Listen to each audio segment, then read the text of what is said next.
All right. Well, let me grab my blanket. What's up, guys? It's your host with the most, the real Taylor Nicole, back at it again with another episode for y'all. Happy Friday. Happy Friday. I hope y'all tuning in to a happy Friday. I say happy Friday. Happy Friday. I hope y'all tuning in to a happy Friday. Happy Friday. I hope y'all doing wonderful, magnificent, brilliant, excellent, superb, and marvelous. It's a beautiful Friday. It is a beautiful Friday. So if you watched last week's episode, you probably noticed that I said that it was episode 36 of the episode. I don't know why I be doing that, y'all. I'm so sorry. So to clear up confusion, last week's episode was episode 37, not 36. I don't know why I messed that up. That was episode 37. Also, I hope you guys have been catching up with those Black History episodes that have been dropping, with my mini series Anguish that's been dropping. Once Anguish hits episode 8, it's going to go on a season finale, and then another series is going to take its place for about 12 weeks. And if you guys want to be able to see the Black History videos in its entirety without going part to part, you can go to patreon.com/movies with Tay. That's patreon.com/movies with Tay. When you go on there, it'll be plenty of things that you can go watch. I'm getting ready to start uploading the BTS or backstage moments from when we were shooting Anguish season 1. So it's going to be a lot of little content that's not on my other social medias that will be there. So, but yeah, it's a lot going on. Every Monday, Wednesday, and Friday, you're getting something new from your girl. So, without further ado, your host with the most has to bring to you episode 38. Y'all, we are 22 episodes away from 60 episodes, which will mark my 1 year of podcasting when I hit 22 episodes. 22 more episodes. 22 more episodes, and I will be at 60. And that'll be a year. In August will be a year that I started podcasting, and I've been enjoying it. I hope y'all been enjoying it too, baby. And then within this year, I've been advancing, adding more content for you guys, bringing to life some of the things I love to do. So but your girl's just happy. I love what I've been doing. It's been a beautiful thing, and with all blessings and all due favors, this will become fruition, and I'll be able to do this full time and be able to bring y'all as much content as I can. And I'll be able to, I don't know, I just know it. I feel it. I just feel it. But like I said, without further ado, this is episode 38. We are dealing with the movie, and this is one of my favorites by one of my favorite directors and writers. But anyway, we're dealing with the movie Kill Bill Volume 1. This movie, it runs for about an hour and 51 minutes. It was released October 10th of 2003. It is a directed film by my favorite director, Quentin Tarantino. He is one of my favorite directors, hands down. One of my favorites. The story is actually by Thurman and Quentin Tarantino, and then these other two names, I think it's Kuzi, and Kuzo. I don't know how to pronounce their last names. I don't even think I said their first names correct. So if I didn't, I apologize. You can watch this movie on Hulu whenever it's available, because Hulu does take it off and put it back on, take it off, put it back on. You can watch it on Peacock. I think it's Fubo TV, Disney Plus, Sling TV, YouTube TV, Fandango at Home, Google Play Movies and TV, Apple TV, Amazon Prime Video. Once again, that'll be Hulu whenever it's available, Peacock, Fubo TV, Disney Plus, Sling TV, YouTube TV, Fandango at Home, Google Play Movies and TV, Apple TV, and Amazon Prime Video. So that's where you can watch it. Now, I'm only gonna mention the primary cast. There are quite a few people that I will probably mention throughout, but as y'all know, we like to introduce some of the characters. So, well, oops, my computer tripping, y'all. So, as far as the character listing goes, we have Uma Thurman as the bride, aka Beatrix, and in this movie they only call her the bride the entire time, but her real name is Beatrix. So if you hear me saying Beatrix, it's because I'm talking about Uma Thurman's character. Um, Then the movie listed these people in order, and after watching the movie, both after watching the movie, it makes sense why they list them in this order. So the next list goes Lucy Liu as O-Ren Ishii, codename Cottonmouth. Uh, Vivica A. Fox as Bernetta Green, codename Cobrahead. Michael Madison as Bud, codename Sidewinder. Daryl Hannah as Ellie Driver, codename California Mountain Snake, and David Corridon. I think I'm saying his last name wrong. As Bill. Um. Oh, by the way, the bride or Beatrix, her code name was Black Mamba. By the way, so these people were listed, and if you've seen Kill Bill Volume 1 and 2, you will know why these people were listed the way they were listed. That'll make sense. But without further ado, you know how I like to do. I like to recap the movie for y'all. If this episode seems like it went by fast, I apologize. These movies are kind of easy to recap because it's an action movie, so it's not a lot of words that were being said as far as there's action, but there's a lot of background that I want you guys to be aware of. So if it feels like I went fast or talked too fast, I apologize. Now, there's an opening quote in the movie that goes, "Revenge is a dish best served cold." And they quoted old Klingpon proverb. I think I said that wrong. Klong. I don't think I'm saying that right. Y'all gonna see it on the screen anyway. Um, but basically, the movie opens up with the bride, Beatrix, laying on the ground, bleeding, terrified and shaken and beaten up real bad. When Bill comes over to her, he's dabbing her face off with his handkerchief, like cleaning the blood off her face with the handkerchief, and he's talking to her. And he's, talking about how he's sinister. He's what's the word that he used? Sadistic. He used the word sadistic. And as he's talking to her right before it clips to another scene, she gets ready to say it's your baby, but he pow shot her in the back of her head, and it goes off from there. Um, when it sorry, I'm gonna sit back. When the gunshot goes off, we get that the legendary song "Bang Bang, He Shot Me Down." Bang bang. If you don't know, that means you've never seen this movie. But that's where we get that song from. Bang bang, he shot me down. Bang bang. But anyway, uh, but it skips to chapter 2, and excuse me, chapter 1, not chapter 2, to chapter 1. And in chapter 1, it's got number 2. It says chapter 1, number 2. So the bride, Beatrix, she goes to see Vernetta Green at her house. She goes to her house. And when she goes to Vernetta's house, they get to fighting. Boom, boom, boom, boom, boom. While they're fighting, Vernetta, her daughter comes home from school, gets off the school bus. And the daughter like, what's going on?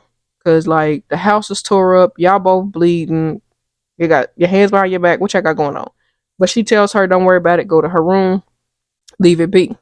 So she does just that. We find out that Vernetta is going by a fake name, Jeannie Bell. Or not Jeannie. Is it? No, it's not Jeannie. It's Diana. I don't know, but she going by a fake name, Miss Bell, and she's married to a man named Lawrence Bell, and this is where we find out her code name and all this other stuff. So this is where you find out that she was with Bill the day that Beatrix was supposed to have gotten killed. This is when you find out. So they get Beatrix and Vernetta get to talking, and they're going back and forth having this banner in the kitchen, and Vernetta tries to be slick and tell Beatrix that they can go hash out their differences the next day, and may the best woman win, basically. Beatrix wasn't really falling for it. You could tell she wasn't falling for it, but she like, all right, whatever. So Vernetta goes to the cabinet to grab the box of cereal, act like she's getting for her daughter some cereal. Instead, she tried to shoot her, but it didn't work. And Beatrix take out Vernetta. Now, as I just told y'all, if y'all was paying attention to the character listening and who I named as number 2, then you'll know why. Now you should now know why the way that they were listed makes an importance. But if you ain't figured it out probably by either by the end of this movie or maybe next week's episode, you'll probably figure it out then. But anyway, so Beatrix tells, because Vernetta's daughter comes into the kitchen and she sees her mama is dead now, and Beatrix tells Vernetta's daughter that if you come looking for me when you older, basically she's like, I understand, but just believe I will be waiting for you. So there's that. She leaves out. After she leaves out and goes on about her business, uh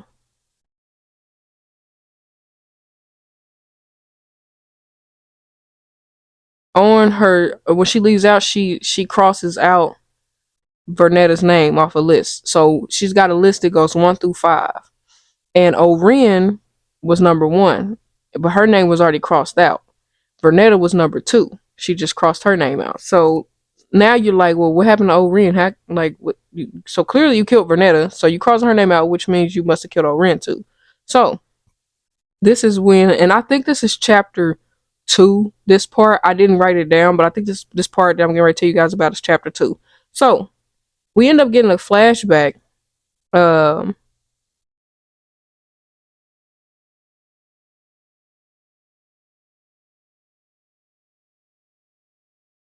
So we get like a little flashback of the murder scene.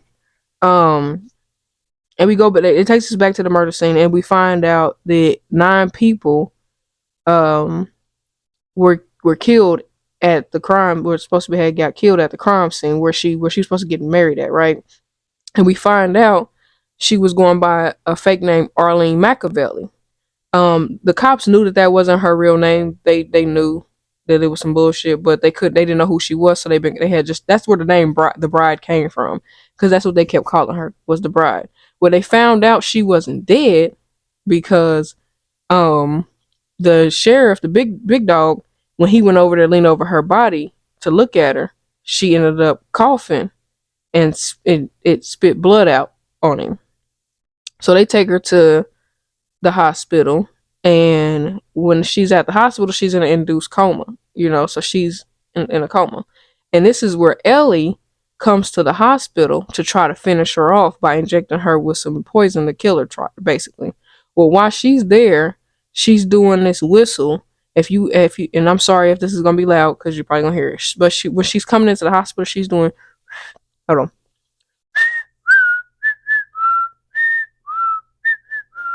If you ain't never heard that, go watch the movie, or if y'all know the song by The Crew, she see money all around me. I think, no, wait, is it that one? Is that one?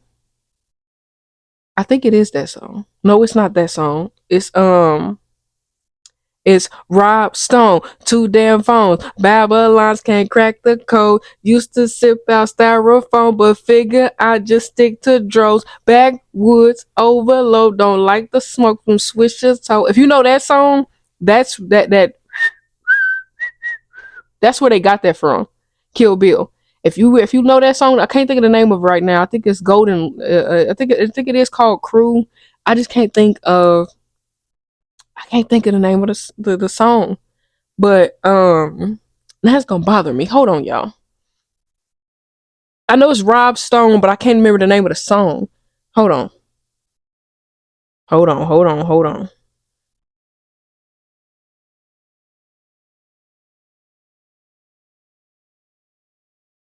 Chill Bill. That's the name of the song. So why did I just think about that? That's why he called it Chill Bill. Oh, that makes sense.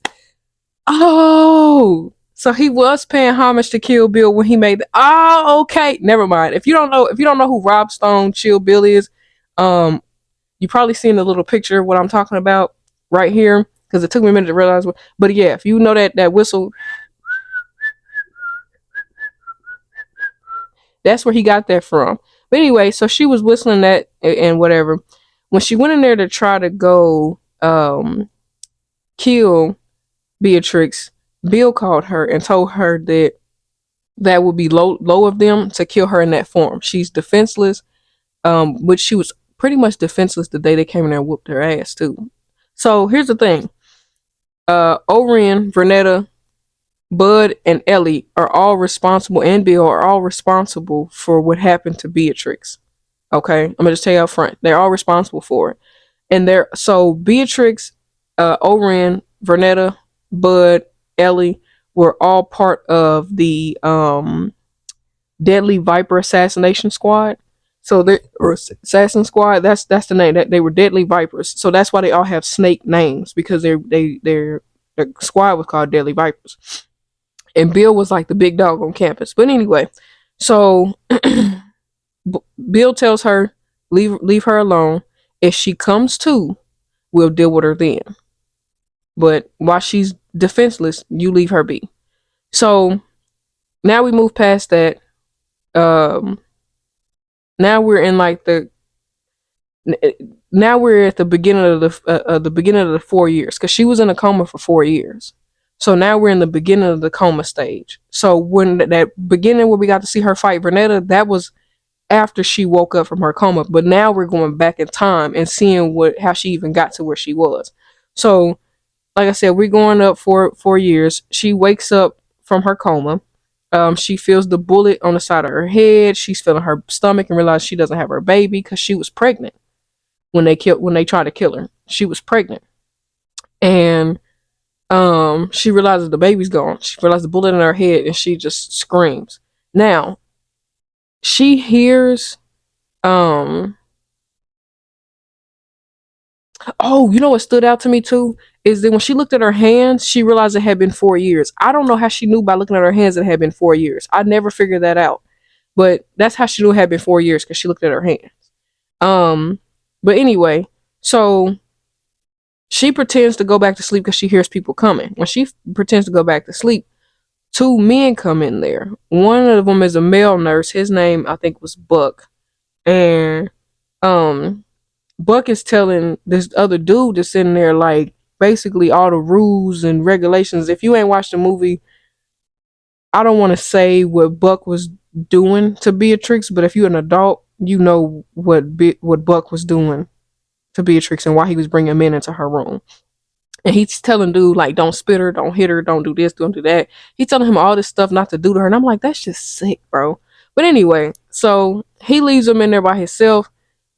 And he climbs on top of her and she rips his whole freaking bottom half of his lip off and she ends up unaliving him.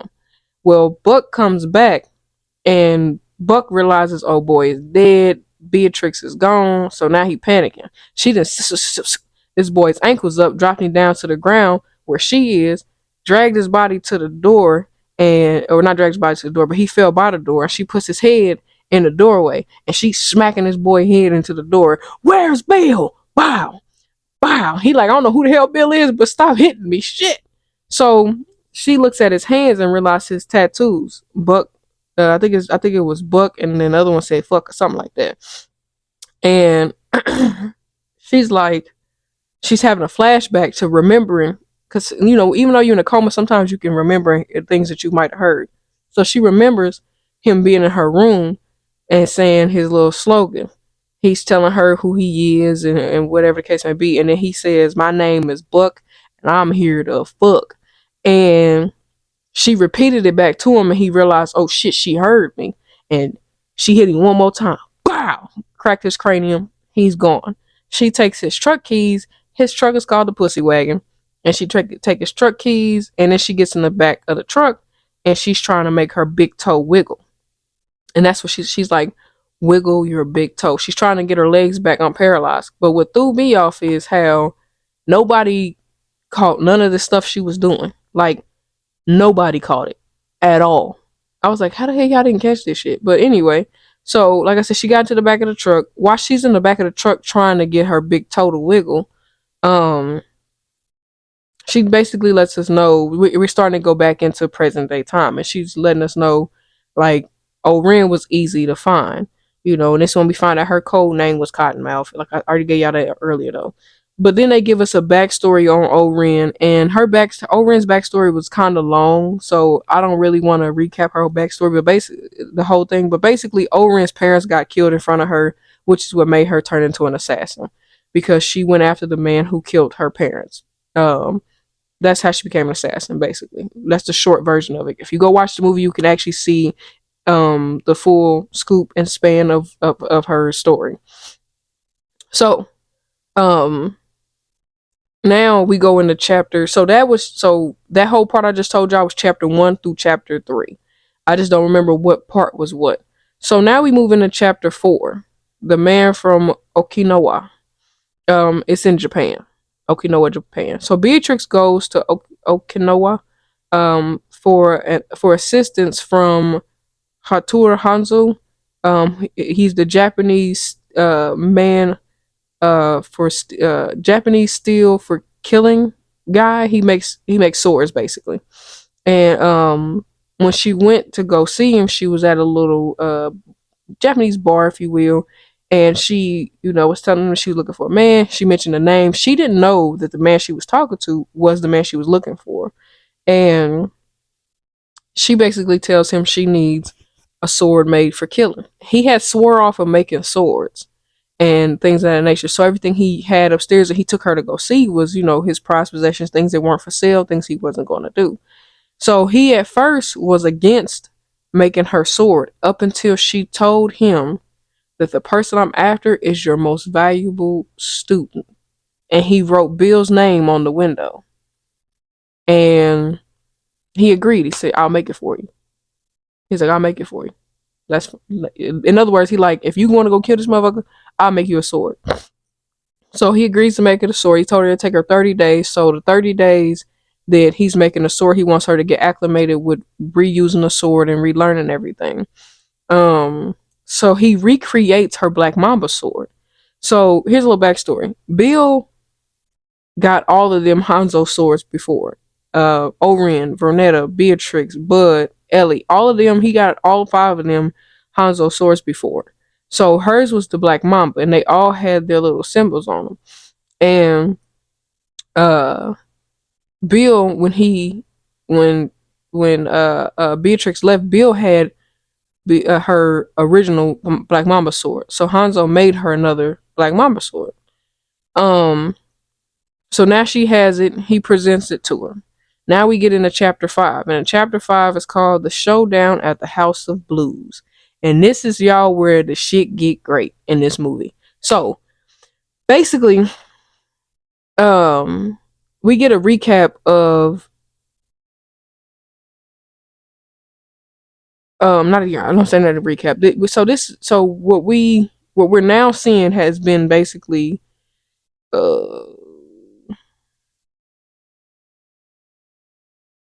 basically we get a recap of what happened a year after. So my bad. So some of the information that we find out had been about a year after she woke up, I think, from her coma. So some of the stuff we're seeing, like her going to go see Hanzo. So some of the stuff was like a year afterwards. So when she killed Vernetta and O-Ren, all that shit was like a year afterwards. But we kind of get in the backstory that builds up to her and O-Ren. And so the El Paso murder, like I said, she was in a coma for 4 years. So after she woke up for 4 years, she had to rebuild her strength, rebuild her, everything to get back to that point. So basically, 5 years later, she starts to, get her revenge. So in chapter 5, the showdown at House of Blues, at House of Blue Leaves, my bad, House of Blue Leaves. We meet the Crazy 88. Now, it's not 88 of them. That's just their name. Um, if you go watch the movie, you'll find out a little bit about the Crazy 88's background. But basically, it's a bunch of crazy motherfuckers that are underneath O-Ren. O-Ren is a Japanese Chinese American. So she runs the crime council. She's the big dog. O-Ren is. She's the big dog of the crime council. One of the dudes in the council meeting had brought up her Chinese American Japanese background, and it pissed her off. So she took that boy head off. And she told him, if you bring it up again, anybody else bring up my heritage, and it's gonna cost you your head. And she was not bullshitting, because she took his head off. So after her little speech, Beatrix is on her way to Tokyo, Japan, for that ass. Beatrix is on her way. This is where that famous yellow suit, this one right here, this is where that famous yellow suit comes in at. Cause she's got that yellow suit on a yellow motorcycle with a yellow helmet on. And she on her way to O-Ren, okay? And she was riding alongside O-Ren's best friend. But O-Ren's best friend didn't even recognize her. Granted, she did have a motorcycle helmet on, so I guess that's why she didn't notice her. But um, she ends up meeting them at this like Japanese club, like little dance club, if you will. Somehow O-Ren knew that Beatrix was there though, because she could feel her. Because she even tried to like throw a dart through like this little wall or thingy because she felt her presence. But when the little young crazy chick went outside to go check, nobody was there. But that's because Beatrix was all the way on the top of the goddamn ceiling. So she goes into the bathroom to prepare herself for the fight she knows she's about to have. While she's in there, O-Ren's best friend came into the bathroom. She said, bingo, I got action. So now she finally reveals herself, but she reveals herself holding O-Ren's best friend. And they exchange words, and then she slices O-Ren's best friend's arm off. So now she ain't got no arm. She on the floor like flapping like a fish and everything without an arm. And then at this point, they get the fight, you know. So while they fighting, um, while they fighting, they get the good name, whatever. It's a funny part in the movie while they're fighting. Beatrix goes back into like a room, and it's a little scared little youngin in there shaking with the sword, and she just sliced his sword down, and then she laid him over her leg, and she started whipping his butt with her sword, and she told him to go home to his mama. I was dying because I was like, at least she had enough heart not to kill him, because she could tell he really wasn't about that life. But anyway, so she whipped his little scary ass. And then the crazy 88, the real crazy 88 comes out, and now she's fighting everybody. I'm talking about the crazy girl with the little wrecking ball thing. Old dude who really played two characters in the movie. And, she's in there fighting. She ended up beating all of them, so now she has to go have her one-on-one with O-Ren. Like I said, go watch the movie though, so you can see the one-on-one incident for yourself. But when I say she literally split Shorty wig off, as a kid when I watched this movie and I seen her slice Shorty wig off, I was like, damn. But so she basically beat O-Ren. They had a sword fight. She ends up beating her. She slices her muffin cap back. Blue. Took her out. But she left Sophie, O-Ren's best friend, alive. She left Sophie alive. And she put Sophie in the back of the car, took her to a hospital, and just pushed her down the hill to a hospital. And she told Sophie that the reason why she left her alive is so she can go back and tell Bill, so she can go tell Vernetta, so she could tell Bud, so she could tell Ellie that as dead as that they're just as dead as O-Ren is. And in the end, Bill says to Sophie, "Does Beatrix know her daughter is still alive?" And that's how the movie ends. It just ends right there. Bill tells Sophie, "Does Beatrix know her daughter is still alive?" That's how the movie ends right there. So I know y'all was kind of confused about probably the ending when I was like, did Vernetta, Bud, and all them, because I know y'all like, well, Vernetta got killed first. So in the movie, Vernetta does get killed first on the scene, but O-Ren actually got killed first. She killed O-Ren first. That's why Vernetta wasn't shocked when she seen Beatrix at her doorstep, because she knew she was coming. They all knew that Beatrix was coming. All of them knew. It's just that, O-Ren didn't know.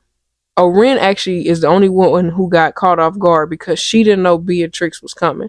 But everybody else got a heads up. So when Vernetta got killed, it's kind of her fault because you knew that Beatrix was coming. So why you ain't leave is beyond me. But like I said, that's pretty much how the movie ends. So with the movie ending that way, y'all know how it is. After I recap the movie, and I'm sorry I went kind of fast, but after I recap the movie, y'all know I got to take out the notes. So in my notes, I found out this was actually Quentin Tarantino's fourth film that he's done. This was his fourth film that he had done. I also found that the RZA from the Wu-Tang Clan was actually given credit for being the original musician on the movie. So here's one thing I needed to figure out, and I still raise this question to this day: was Vernetta's daughter Bill's daughter, or was it her husband's daughter? Because they never clarified that. They never clarified who was the real baby daddy of Renetta's daughter. Was it Bill or was it her husband? Because we never seen what Lawrence Bell looked like. We never seen what her husband looked like. We just seen this possible half breed child. Because that baby, like, she could have been a half breed. So she could have been black and she could have been white, or maybe black and Hispanic. I don't know. But I always wondered, was that Bill's daughter? Because she was 4, just like Beatrix's daughter is. She was 4 years old. So I was like, were they the. But, that's just one question I always never really got an answer to. Another thing that besides the fact that scene where Buck was creepy and sick, why did Buck have to tell old boy not to spit on her or punch her and stuff like that? She's in a coma. She's in a coma. You already being gross doing the stuff you doing to somebody who's in a coma in the first place. But why did you have to tell him not to hurt her while she's in a coma? Is sick even more. Like, that really threw me off when he said that. I was like, because as a kid, to be honest, as a kid, I never noticed that. I never paid attention to that part, to be honest. So, and usually I pay attention to everything, but I never paid attention to that part, and I think it's because I don't think I really, yeah, I just wasn't paying attention. But sorry. Um, I personally wouldn't have been able to play Buck's part or even the old dude who got his face ripped off. I don't think, or his lip. I mean, I don't think I would have been able to play either one of those parts because both of those parts were sick. Then some parts you just I don't, I know it's just acting, but some parts I just had to walk away from. Um, One thing that always still stands out to me is how did they let a woman without working legs kill them? Oh boy, I know he got caught off guard because he thought she was in a coma. But the nurse dude, she just slit your little ankle. That's it. You still had one working leg. I was like, you let this one lady without working legs, who just came out of coma. I apologize if you hear the sirens. Hold on.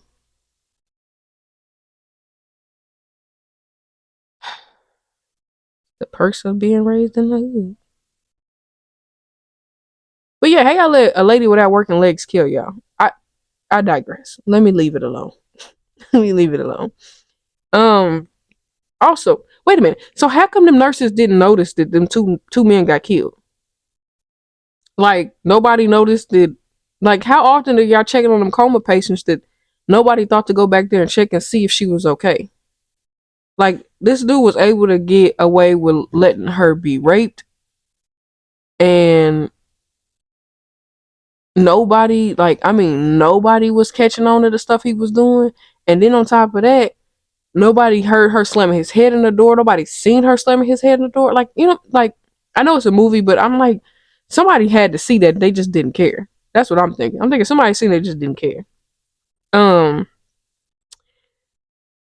Oh, my one of the things I love the most, this is why I said go watch the movie. One of the things I think I love the most is when they told O-Ren's story, they did it using animation. And I love that part. I love the fact that when they told O-Ren's story, they did it using animation. I thought that was awesome. Um, in my opinion. Um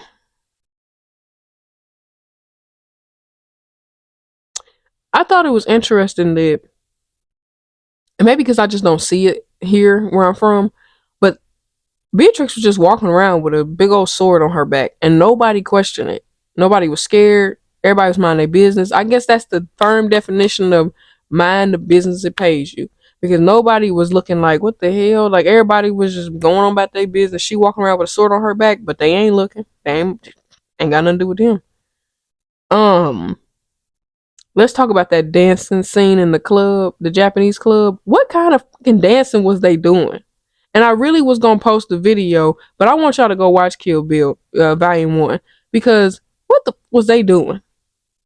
What was they doing? And I know them people well, them wasn't Japanese people that was in there dancing like that. Them was actually some white folks in there dancing. But no, because some of them Japanese people was in there dancing like they ain't had no goddamn dancing either, no damn dance ability either.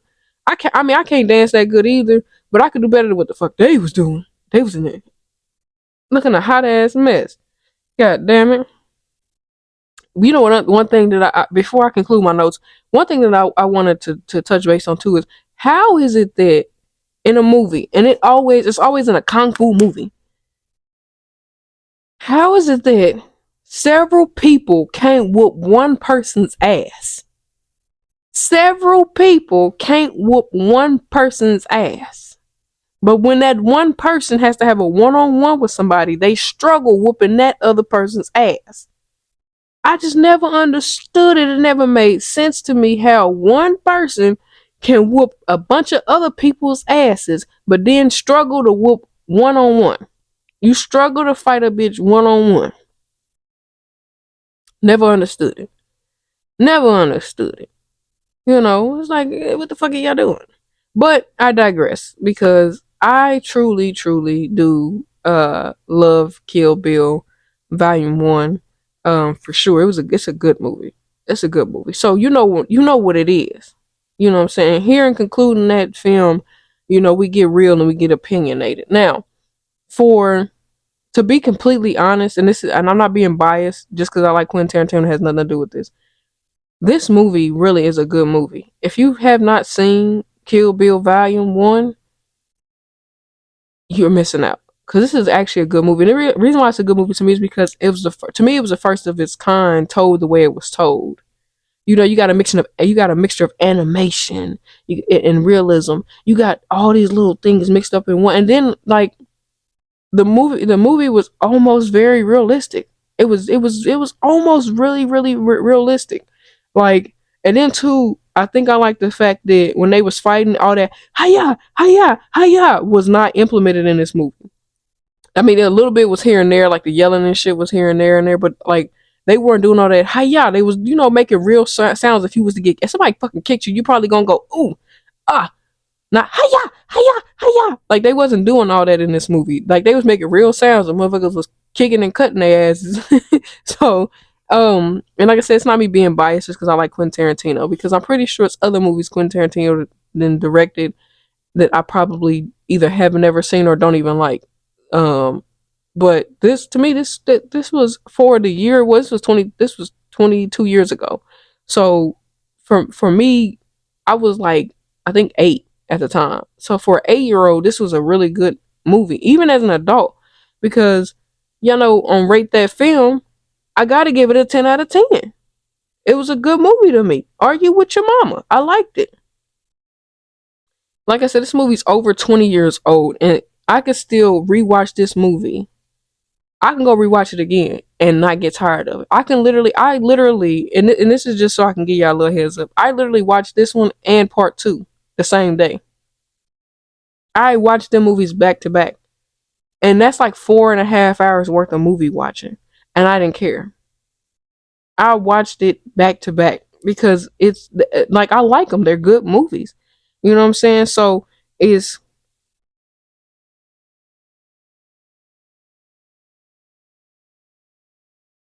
I feel like the reason why I like it is because it was just straight entertainment. There was no only thing that I get that I was questioning was whose baby Vernetta's baby was, but that's just me just being nosy, to be honest.